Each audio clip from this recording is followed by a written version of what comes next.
भुइया बिछावेला चटाई, कबो से जिया पे खियावेला खटाई। अरे बड़ा निर्दयी बानी।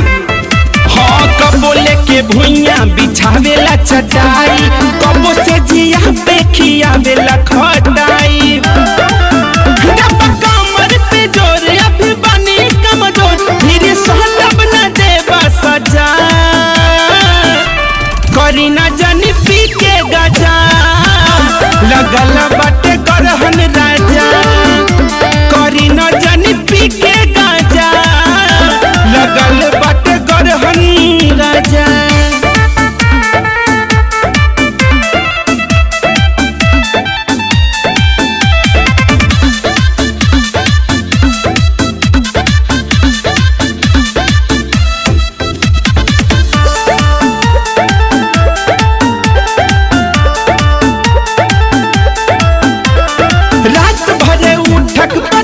कोई के नासे लसु घर बदनिया, नासा में नहीं कुछ बुझाला।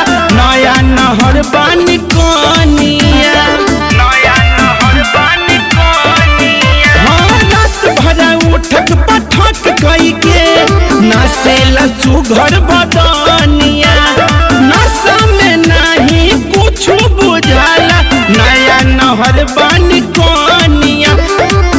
एगो भारी न धाव तुझे मर बातू ताव, राजा दे बातू जखम ताजा।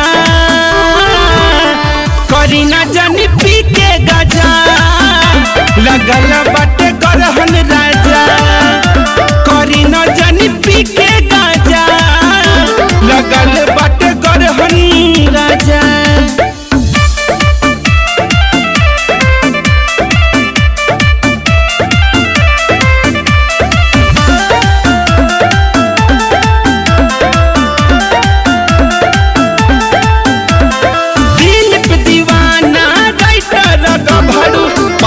हो सुघर नारी, चाहे लहर दम भी जैन गमजी, सेज चलावल गाड़ी, सेज चलावल गाड़ी।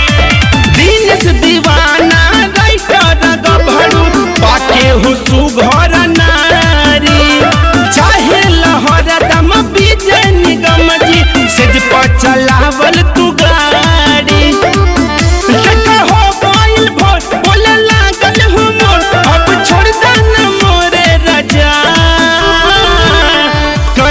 जानी पी के गजा, लगल बाटे करहन राजा।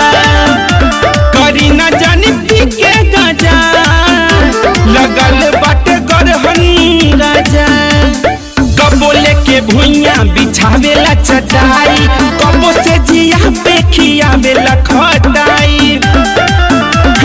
कमर पे जोर अभी बानी कमजोर, फिर सहलब न देवा सजा। करी ना जानी पी के गजा, लगल बाटे करहन राजा। करी ना जानी पी के गजा, लगल बाटे करहन राजा।